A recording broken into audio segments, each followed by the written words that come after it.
성도 여러분 안녕하십니까?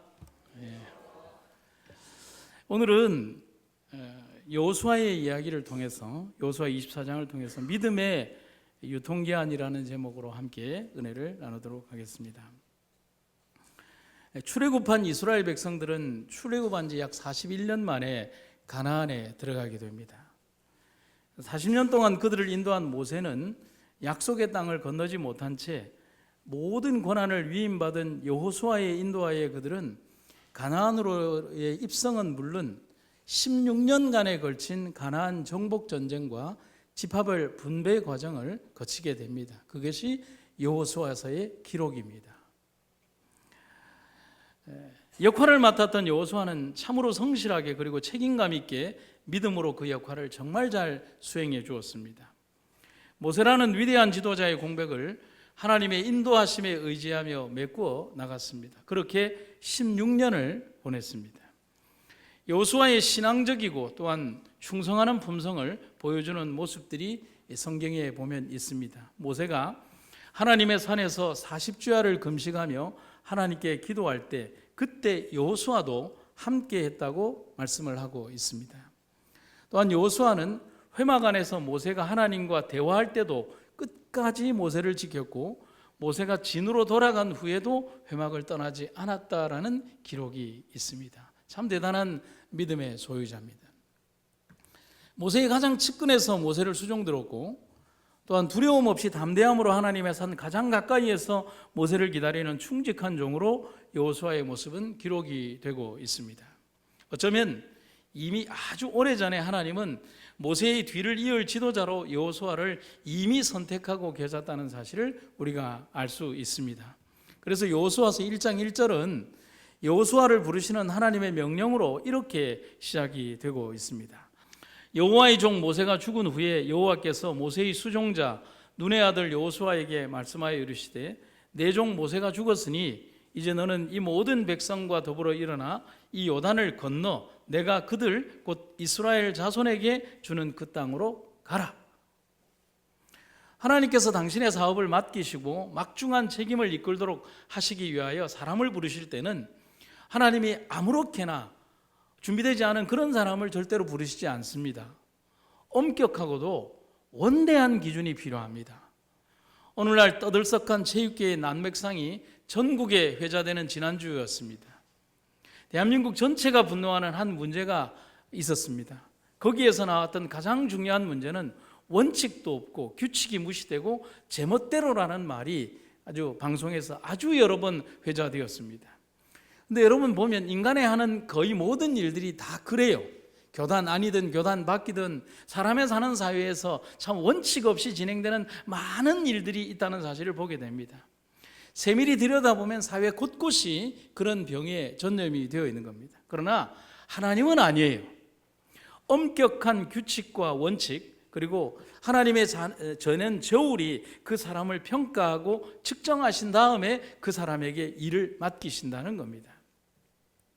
그래서 하나님이 사람을 선택하실 때는 다음의 5가지 요소를 기준으로 삼고 있다는 것을 우리가 배우게 됩니다. 첫 번째는 그 사람의 기질과 성향이 어떠하냐를 하나님이 보시는 겁니다. 여호수아는 군대를 잘 통솔하는 재능을 타고났습니다. 그리고 그는 용맹스럽고 확고했고 강력한 영향력을 행사하는 장면이 민수기 14장과 여호수아서 24장에 아주 잘 드러나고 있습니다. 그리고 그가 임무를 부여받기 전에 그는 어떤 훈련을 받았는가에 대해서 하나님이 평가하십니다. 여호수아는 이미 40년 동안 책임을 지고 있는 모세의 아래에서 훈련받았습니다. 또한 그 아래에서 책임 있는 지도자로서 봉사를 했습니다. 훈련과 경험은 아주 요긴하다는 사실입니다.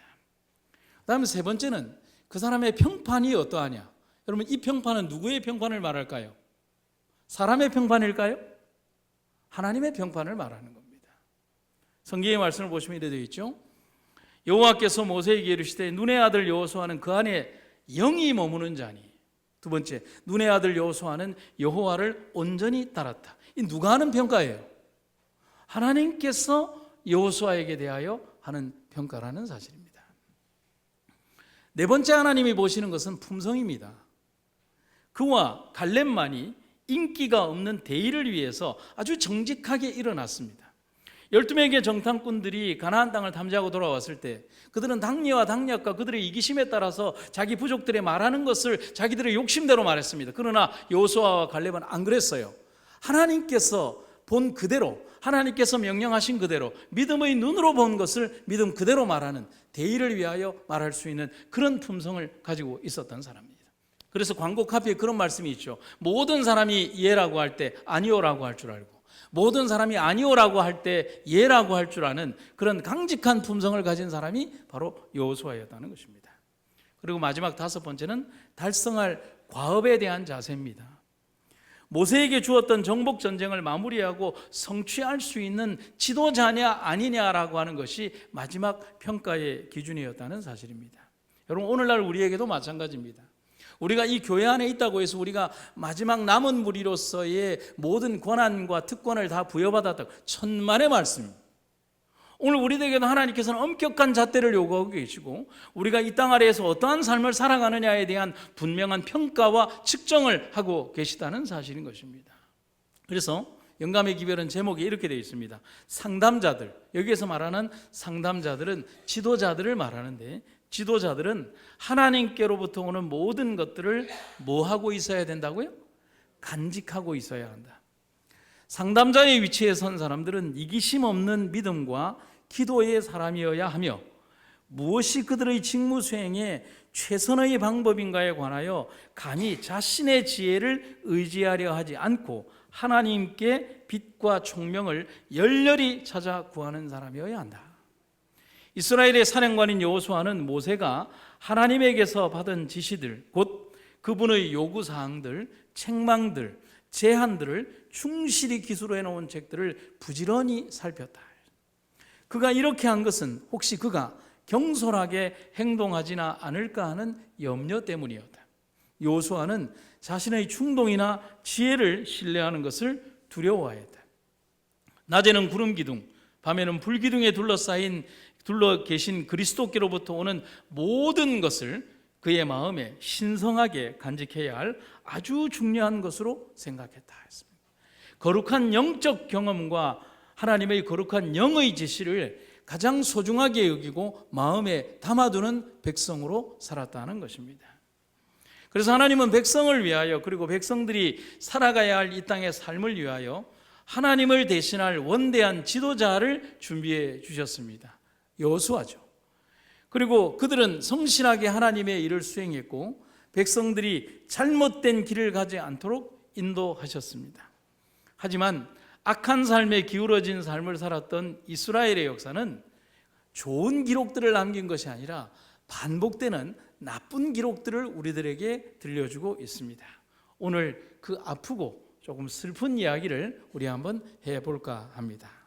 여호수아서 24장 31절에 보면 제가 좀 줄여서 이렇게 제목을 써봤습니다. 한번 따라 읽어보시겠습니다. 여호수아와 장로들이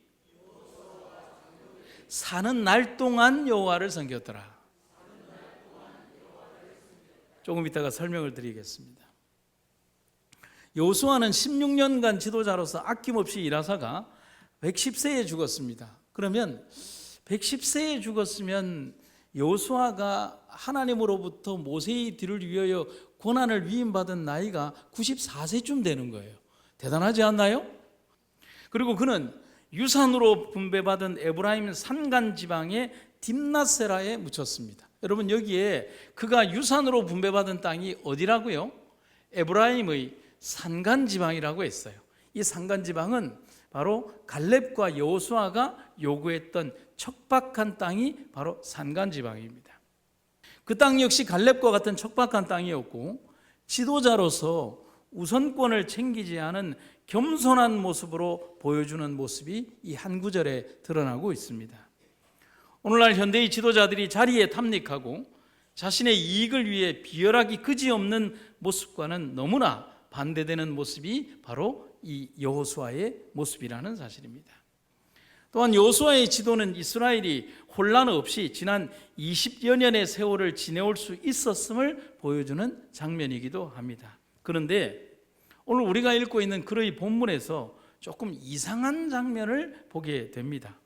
우리말 성경으로 조금 쉽게 한번 읽어 보도록 하겠습니다. 이스라엘은 여호수아가 살아있는 동안과 여호수아보다 오래 산 장로들, 곧 여호와께서 이스라엘을 위해 하신 모든 일을 알아보고 보아 알고 있는 장로들이 어떤 동안만요? 살아있는 동안만 여호와를 섬겼습니다. 이해가 되십니까? 동일한 기록이 뒤에 이어지는 사사기에도 이렇게 기록이 되어 있습니다. 백성이 여호수아가 사는 날 동안과 여호수아 뒤에 생존한 장로들, 곧 여호와께서 이스라엘을 위하여 행하신 모든 큰 일을 본 자들이 사는 날 동안에 여호와를 섬겼더라. 이게 무슨 말이에요? 이게 좋은 내용입니까? 나쁜 내용입니까? 좋지 않은 내용이에요. 아주 좋지 않은 내용이에요. 그래서 호크마 주석에 보면 이런 내용으로 설명이 되고 있어요. 이 말 속에는 이스라엘이 여호수아와 여호와수아 당시의 장로들이 모두 죽고 난 후에는 결국에는 신앙을 버리고 하나님께로부터 멀어지게 되었다는 것을 암시한다. 즉 지도자 여호수아의 막강한 영향력으로 그의 직접적인 지도를 받았던 세대들은 변함없이 여호와에 대한 신앙을 유지했지만 그 다음 세대에 이르자 곧바로 우상숭배에 빠지고 말았던 것입니다. 참 슬픈 역사죠. 그래서 이어지는 사사기에서 그렇게 된 이유를 이렇게 설명하고 있습니다. 이스라엘 사람들은 가나안 사람, 헷 사람, 아모리 사람, 브리스 사람, 히위 사람, 여부스 사람과 함께 섞여 살면서 다른 족속의 딸을 데려와 아내로 삼기도 하고 자신들의 딸을 다른 족속의 아들에게 시집 보내기도 했다. 나아가 이스라엘 사람들은 그들의 신을 섬기기까지 했다. 여호수아 이후 백성들의 심각한 범죄적 행동에 대한 상세한 묘사가 사사기에 그렇게 기록이 되어 있는 겁니다.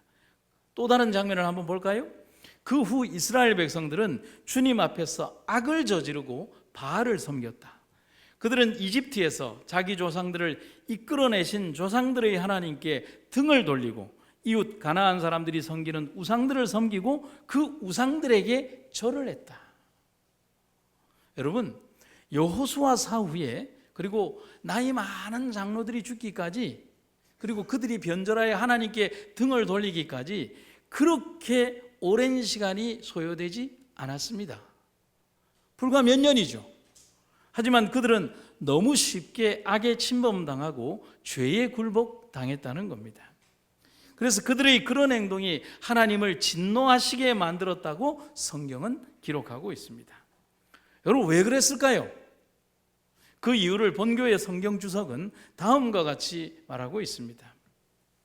후대의 자손들은 과거 역사를 살피는 일을 게을리하여 하나님이 조상들을 위해 행한 일들을 잊어버렸다. 그러한 지식은 자기들 시대에도 하나님이 그의 백성들을 위해 기꺼이 동일한 일을 할 것이라는 사실을 깨닫도록 도울 것이었다. 오늘날에도 뭐하다? 마찬가지다. 결국은 잊어버린 거예요. 망각한 거예요. 그리고 전수되지 않은 거예요. 기억하라는 겁니다. 잊지 말라는 것입니다. 여러분, 이 말씀을 기억하십니까? 우리는 주님께서 우리를 위해 인도해 오신 길과 우리의 과거 역사를 통하여 주신 그분의 가르침을 잊어버리는 것 외에는 미래를 위하여 두려워할 것이 전혀 없다. 미래를 위하여 어떤 준비를 해야 될까? 어떤 방벽을 쌓아야 될까? 우리가 어떻게 행동해야 될까를 걱정할 것이 아니라 지금까지 우리를 한 걸음 한 걸음 인도해 오신 하나님의 거룩한 역사와 오늘까지 우리를 인도하신 하나님의 능력과 그리고 오늘 우리를 승리케 하시고 우리를 존재케 오신 과거의 모든 역사적 기록들을 잊어버리는 것 이외에는 두려워할 게 하나도 없다는 것입니다. 잊어버리면 미래도 없다는 사실인 것입니다. 오늘날 대한민국의 역사가 이렇게 참담하게 흘러가는 이유도 피 흘려 죽어간 이 땅의 조상들과 그리고 이 나라와 민족을 위하여 죽어간 그 수많은 선현들의 노고와 역사와 슬픈 역사를 젊은 세대들이 배우지 않는 거예요. 그래서 그런 거 아닙니까? 여호수아 이후부터 사울왕의 탄생까지의 역사를 우리는 성경에서 사사시대라고 부릅니다. 하나님의 부르심을 받은 사사들이 하나님의 직접적인 기별을 가지고 통치했던 신정정치 시대가 사사시대입니다. 그 시대의 기록이 사사기입니다. 그런데 이 사사기에서 여러분 가장 빈번하게 등장하는 장면들이 있습니다. 그 전에 제가 뭐라고 얘기했습니까? 사사시대는 무슨 시대였다고요? 하나님이 직접 통치하시는 신정정치 시대였다고요. 그런데 그 사사시대 동안 가장 많이 빈번하게 이 사사기에 등장하는 구절들, 그래서 제가 새벽기도 때 우리가 사사기를 읽으면서 쭉 한번 이렇게 밑줄을 쳐보니까 이렇게 한 몇 구절들이 등장을 합니다. 한번 보시겠습니다. 사사기 3장 10절부터 12절. 주의 영을 받은 운니엘은 이스라엘을 이끄는 사사가 되어 전쟁터로 나갔다. 주께서 구산 리사다임을 운니엘의 손에 넘겨주셔서 운니엘은 큰 승리를 거두었다. 그 후 그나스의 아들인 사사 운니엘이 숨을 거두기까지 그 땅에 40년 동안 평화가 깃들었다. 이스라엘 사람들은 다시 주님 보시기에 악한 짓만을 일삼았다. 누가 죽고 난 다음에요? 사사 운니엘이 죽자마자. 이것뿐인 줄 아십니까? 사사기 4장 1절, 사사 에훗이 죽으니 이스라엘 자손이 또 여호와의 목전에 악을 행했다. 그런데 그 위에 보면 사사 에훗이 있는 동안 그 땅에 80년 동안 평온했다. 이스라엘 자손이 또 여호와의 목전에 악을 행하였으므로. 그런데 사사 드보라 시대에 몇 년 동안요? 그 땅이 40년 동안 평온했다. 여러분, 똑같은 얘기들이 반복되고 있어요. 한 구절만 더 볼까요? 더 많아요. 사사기 8장이에요. 기드온이 세상을 뜨자마자 이스라엘 사람들은 주께 등을 돌리고 바알의 우상들을 섬겼다. 그들은 바알 브릿을 자기들의 신으로 삼았다. 근데 그 뭐라고요? 사사기 8장 28절에 기드온이 사는 40년 동안 그 땅이 평온했다. 여러분, 이게 사사기의 역사를 딱 줄이면 이거밖에 없어요. 사사가 통치하는 동안 평온했더라. 사사가 죽고 난 이후에 백성들이 죄를 일삼았더라. 지독스럽게 놀라운 기록이 사사기의 기록입니다. 이런 기록이 사사기 전체에 걸쳐서 계속 반복되고 반복됩니다. 한번 기록을 보면 7번에서 8번 이상의 기록이, 이런 기록이 반복되고 있습니다. 그래서 제가 이 기록들을 보면서 한번 심각하게 오늘의 제목을 생각한 게 이겁니다. 믿음의 유통기한이 있는 걸까요? 여러분, 믿음이란 절대로 변해서는 안 되는 거 아닙니까? 그렇지 않습니까? 믿음이 변하면 되나요? 믿음은 변해서는 안 되는 거예요. 여러분, 유통기한이 있다는 것은 변할 수 있다는 겁니다.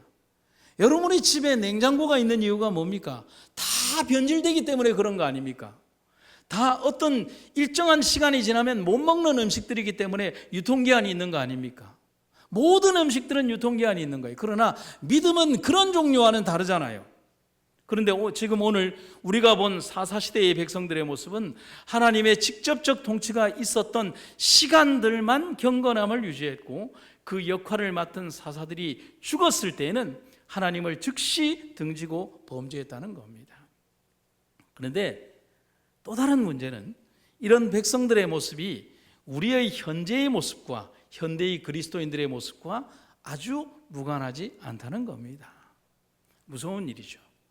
우리 신앙은 흡사 예측할 수 없는 날씨처럼 변덕스럽고 괴팍하고 뿌리가 없고 미친 듯이 방향성조차 없이 이리저리 날리는 그런 모습과 같습니다. 유다서의 기록을 한번 보시면 똑같아요. 바람에 불려가는 물 없는 구름이요, 죽고 또 죽어 뿌리까지 뽑힌 열매 없는 가을나무요, 자기 수치의 거품을 뿜는 바다의 거친 물결이요, 영원히 예비된 캄캄한 흑암으로 돌아갈 유리하는 별들이라. 얼마나 정확한 표현이 되고 있습니까? 하나님의 보호와 섭리는 변함이 없었지만 연약한 인간은 참 자주도 변합니다. 여러분과 저는 안 그런 것 같아요? 교회에서 조금만 서운한 일이 있어도 내 믿음을 이렇게 담보로 어떤 행동들을 취했던 우리의 모습들을 회개하시기를 간절히 바랍니다. 누군가 사람이 나에게 서운한 일을 해도, 교회와 어떤 회의들이 우리들에게 서운한 일을 해도, 여러분, 우리들의 삶에 어려운 일이 있어도, 내가 병들어도, 내가 사고를 당해도, 내가 재정적 손실을 당해도, 그 모든 일들 앞에 내 믿음을 담보로 해서 어떤 행동을 한다면 우리는 얼마나 부끄러운 행동을 하는 사람들인가를 기억해야 하는 것입니다. 믿음은 그래서는 안 됩니다. 우리가 맞이할 역사의 마지막은 다가오는데 지금의 우리의 모습은 어떤가를 심각하게 생각해 보아야 합니다.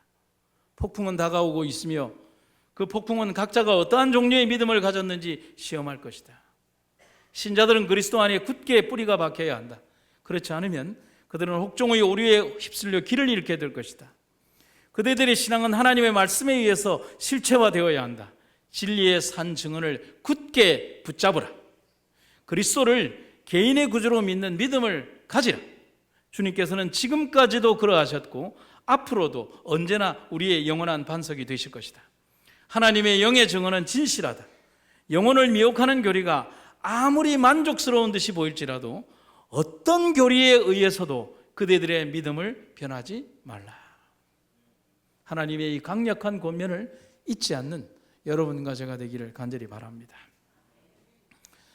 식물들 가운데에서 특별히 식충식물들이 있습니다.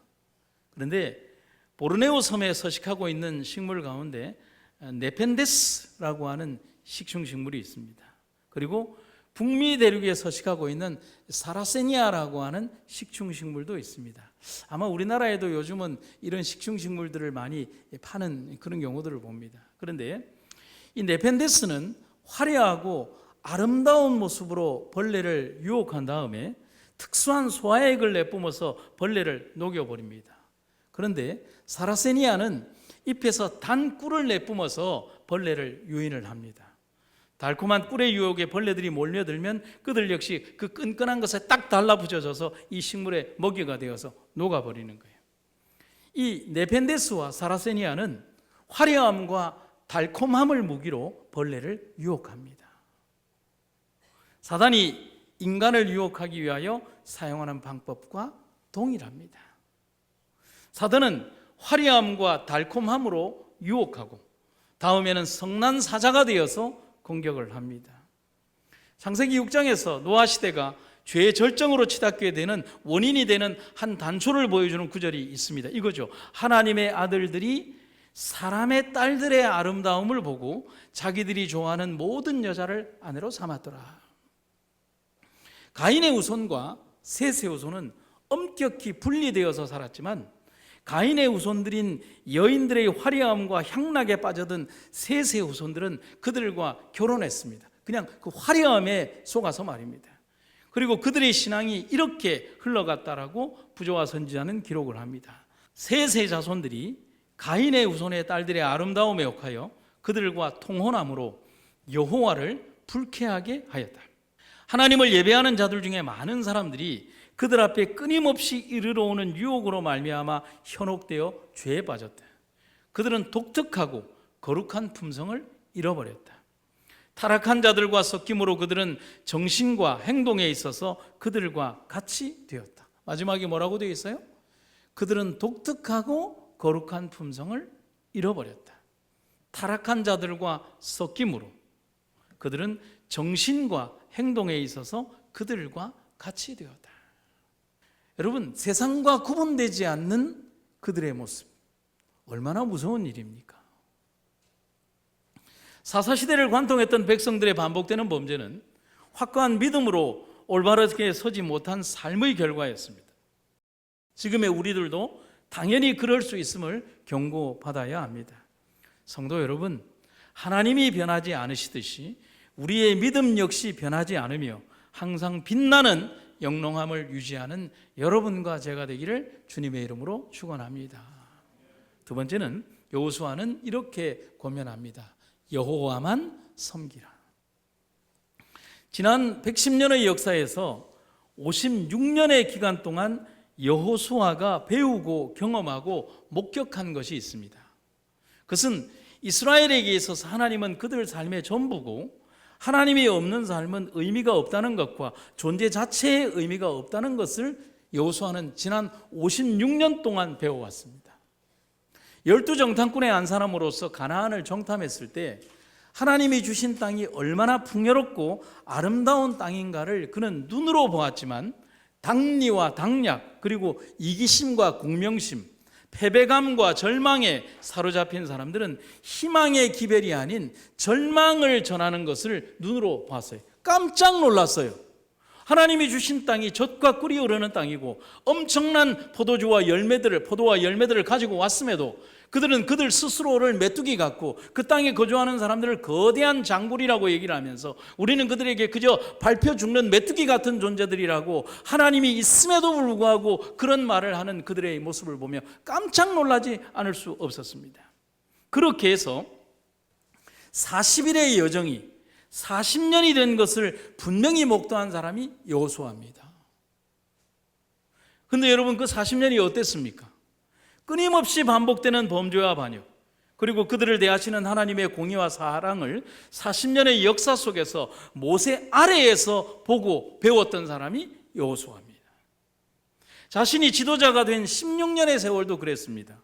그런 그가 이제 떠나야 할 시간이 되었을 때 백성들이 선택할 미래의 어리석은 선택과 죄의 반복을 왜 여호수아가 예상하지 못했겠습니까? 왜냐하면 지나온 40년의 역사 속에서 그랬던 사람들이 변하겠습니까? 아니요. 역시 그가 죽고 난 이후에 똑같은 범죄를 그들이 저지를 것을 그는 알고 있었던 것입니다. 그래서 여호수아는 여호수아서 24장 전체에 걸쳐서 자신의 유언을 담고 있습니다. 긴 내용이지만 내용은 너무나 간결한 것이었습니다. 그 두 절만 한번 읽어보도록 하겠습니다. 그러므로 이제는 여호와를 경외하며 온전함과 진실함으로 그를 섬기라. 너희의 조상들이 강적구적과 애굽에서 섬기던 신들을 치워버리고 여호와만 섬기라. 여호와를 섬기는 것이 너희에게 좋지 않게 보이거든 너희 조상들이 강 저쪽에서 섬기던 신들이든지 또는 너희가 거주하는 땅에 있는 아모리 족속의 신들이든지 너희가 섬길 자를 오늘 택하라. 오직 나와 내 집은 여호와를 섬기겠노라. 여러분, 수천 년 전에 이야기했던 이 여호수아의 권면과 원칙은 모든 시대, 모든 그리스도인들에게 동일하게 명령하고 있다는 사실을 기억하시기를 간절히 바랍니다. 영감의 기별입니다. 나는 모든 사람들의 입장이 결정될 때에 이 글을 보아야만 할 사람으로서 다시 그대들에게 경고한다. 지체치 말고 자신을 그리스도께 굴복시켜라. 그분만이 그분의 은혜의 능력으로 그대를 패망해서 구속하실 수 있다. 그분만이 그대의 도덕적 지적 능력을 건강한 상태에 둘 수 있다. 그대의 마음은 하나님의 사랑으로 따뜻하게 될 수 있다. 그대의 이해력은 명확하고 성숙하게 될 수 있다. 그대의 양심은 밝아지고 예민해지고 순결하게 될 수 있다. 그대의 의지는 바르며 거룩하고 하나님의 성령의 주관하에 굴복될 수 있다. 그대는 자신의 선택으로 그대 자신을 만들 수 있다. 만일 그대가 지금 뒤로 돌아서 악을 그치고 잘하기를 배운다면 그대는 참으로 행복해질 것이다. 그대는 삶의 전투에서 성공할 것이며 이생보다 더 나은 삶에서 영광과 존귀에 이를 것이다. 너희는 오늘날 너희 섬길 자를 택하라. 여호수아의 이러한 기별은 이미 모세를 통하여 몇 번이나 천명되고 또 가르쳐졌던 기별이었습니다. 수없이 많은 사건들과 이야기들 속에서 역시 반복되고 또 반복되고 또 반복되고 또 반복된 명령이 여호수아 24장의 기별입니다. 그리고 여호수아는 지금 또 반복하고 있는 겁니다. 여러분, 그렇게 하는 이유는 그것만이 이스라엘이 사는 유일한 방법이자 살아남을 수 있는 방법이며 구원의 길이라는 사실을 여호수아는 알기 때문에 그렇게 말하는 것입니다. 그래서 반복하는 겁니다. 성도 여러분, 그 명령은 지금도 유효하다는 사실을 기억하시기를 간절히 바랍니다. 오늘 영감의 기별에서 현재 우리가 기억해야 되는 교훈을 한번 생각해 보도록 하겠습니다. 주님께서는 세상 사람들에게 너희 섬길 자를 오늘날 택하라고 말씀하신다. 지금은 모든 것이 자신의 영원한 운명을 결정하고 있다. 사람들은 깨어서 때의 엄숙함과 인간의 은혜의 시기가 끝날 날이 가까웠음을 깨달을 필요가 있다. 하나님께서는 아무에게도 5년이나 10년이나 20년 후에 이 세상 역사가 끝날이라는 기별을 주지 않으신다. 하나님께서는 어떤 사람에게도 당신을 맞이할 준비를 지체한 데 대해 변명하도록 허락하시지 않으실 것이다. 하나님의 종이라고 주장하는 모든 사람은 매일매일이 마지막 날인 것처럼 당신의 사업을 하도록 부르심을 받았다. 여호수아의 마지막 유언과 권면에 백성들도 충성의 서약으로 답을 합니다.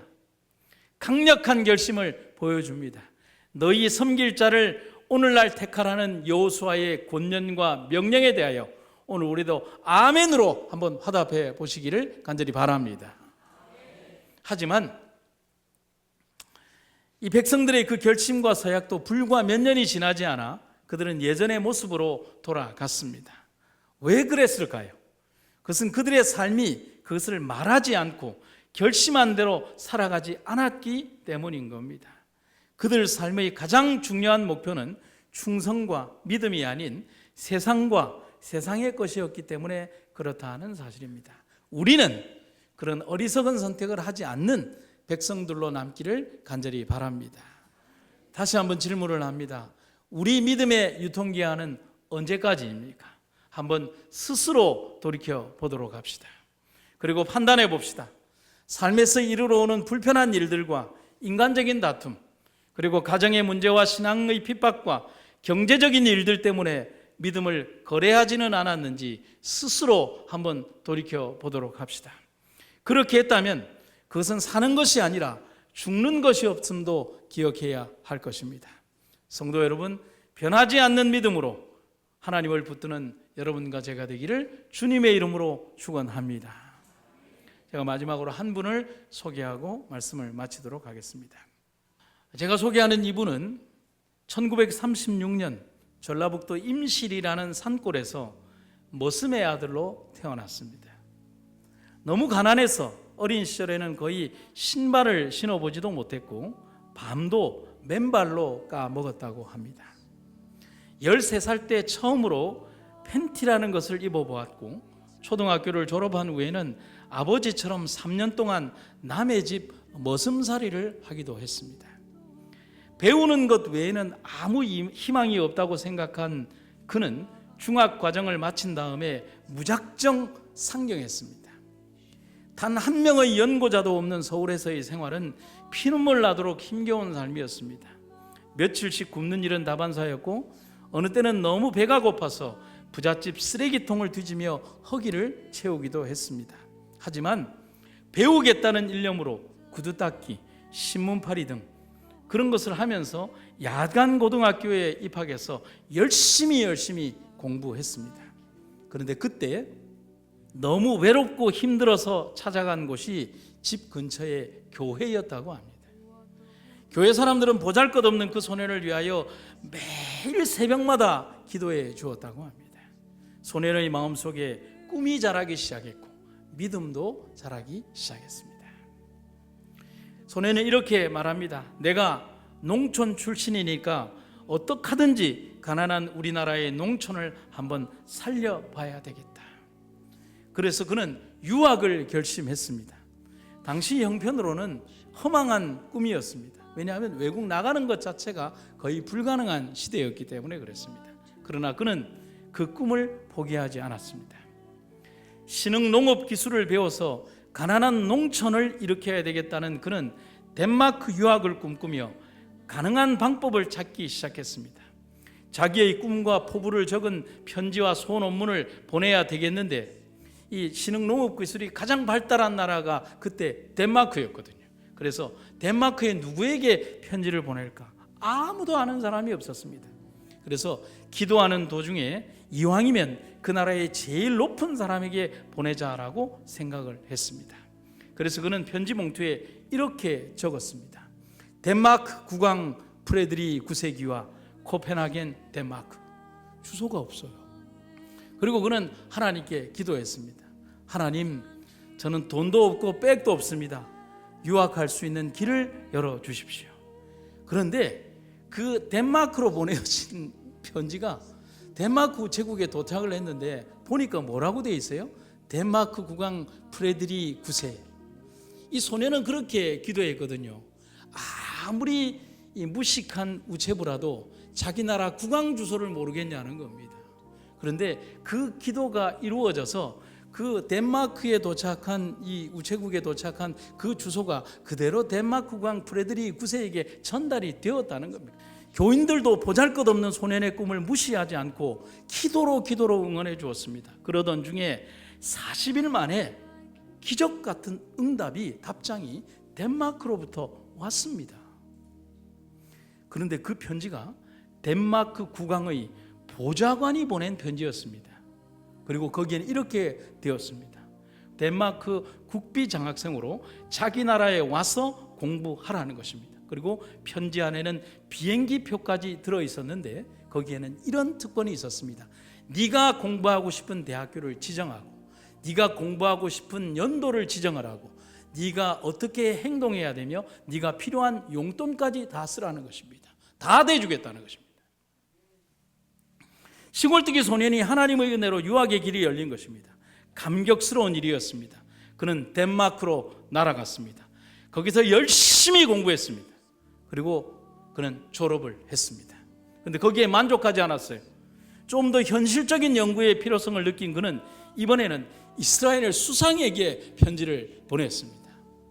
공부를 마치고 히브리 대학에서 또 국비 장학생으로 초청을 받았습니다. 공부를 마치고 히브리 대학에서 키부츠에 대해서 연구했고 박사 학위까지 받았습니다. 그는 귀국해서 대학 교수가 되었고 부총장이 되었습니다. 이 사람이 누구냐 하면 새마을 운동의 이반자이며 박정희 대통령의 자문이었던 건국대학교의 유태영 박사입니다. 성도 여러분, 이분의 삶이 거짓말 같을까요? 거짓말 같은 그 일들을 하나님이 이루어 주신 것입니다. 이 사람의 믿음은 어떤 능력과 역할을 가지고 있었을까요? 증언보감에 있는 글입니다. 그대가 원하는 것이 가치 있는 것이라면 강하고 열렬한 노력을 기울일 만한 것이다. 그대들은 약속을 가지고 있으므로 깨어서 기도하라. 흔들리지 마라. 그러면 기도가 응답받을 것이다. 하나님은 우리 스스로 믿음을 제한할 때 기뻐하지 않으십니다. 믿음은 무한하기 때문입니다. 그렇게 우리의 믿음은 유통기한이 없는 영원한 힘을 가지고 있습니다. 우리의 믿음은 하나님이 주셨기 때문에 그렇습니다. 그것은 변하지 않는 영원함이라는 것입니다. 성도 여러분, 기억합시다. 여호수아의 삶이 마감되는 마지막 순간의 그 모습까지 그는 믿음의 유통기한이 없는 강력한 믿음을 가지고 죽음 이후에도 죽음 저편 사선 넘어 신령한 세계를 바라보는 영적 안목을 가지고 믿음의 후배들에게 이렇게 살아가자고 믿음을 호소한 것입니다. 그 구절을 읽고 마치도록 하겠습니다. 그날 여호수아는 세겜에서 이스라엘 백성들과 언약을 맺고 그들이 지킬 법과 규정을 만들어 주었다. 여호수아는 이 모든 말씀을 하나님의 율법책에 기록했다. 그리고는 큰 돌을 가져다가 주의 성소 근처에 있는 상수리 나무 아래에 세웠다. 그런 후에 여호수아가 모든 백성에게 말했다. 보시오, 이 돌이 우리에게 증인이 될 것이요, 이 돌은 주께서 우리에게 하신 모든 말씀을 들었소. 그러므로 여러분이 하나님께 등 돌려 그분을 거역한다면 이 돌이 여러분을 거슬려 증인이 되어 줄 것이요. 여호수아가 백성들을 돌려보내자 그들은 각자 유산으로 받은 자기 땅으로 돌아갔다. 이 일을 마친 후 주의 종 눈의 아들 여호수아가 죽었다. 그때 그의 나이 110세였다. 성도 여러분, 사명을 마친 자만이 이 땅에서 죽을 자격이 있습니다. 그것도 잠깐 동안 말입니다. 성도 여러분, 주님 곧 오십니다. 주님 오시는 그날까지 우리의 믿음이 그 영원함으로 이어지는 아름다운 믿음의 선택을 하는 여러분과 제가 되기를 간절히 바랍니다. 함께 외쳐볼까요? 마라나다! 말씀을 마치겠습니다. 사랑의 아버지 하나님, 우리의 믿음이 연약해지지 않도록 지켜주시고 또 인도하신 하나님 은혜를 인하여 감사드립니다. 우리 믿음이 결코 하나님 보시기에 부족하고 연약하지만 그러나 하나님을 위하여 피는 해바라기처럼 항상 주님만 바라보는 믿음의 신앙을 견지하게 하여 주시옵소서. 지난 100년의 역사 동안에 하나님께서 지키시고 인도하신 이 교회가 마지막 순간까지 주님의 편에 서서 등대의 역할을 할 수 있도록 우리의 삶과 생애가 온전히 주님께 드려지는 생애가 될 수 있도록 도와주시옵소서. 우리가 경영하고 또 인도하고 나아가고자 하는 모든 일에 하나님 어려움이 있지만, 그러나 우리의 주님께서 우리를 인도하셔서 가장 거룩하신 주님의 능력으로 돌보시고 또 이루어 주시옵소서. 오늘 우리를 인도하신 하나님의 귀하고 아름다우신 은혜를 감사드리며 예수님의 이름으로 기도드립니다.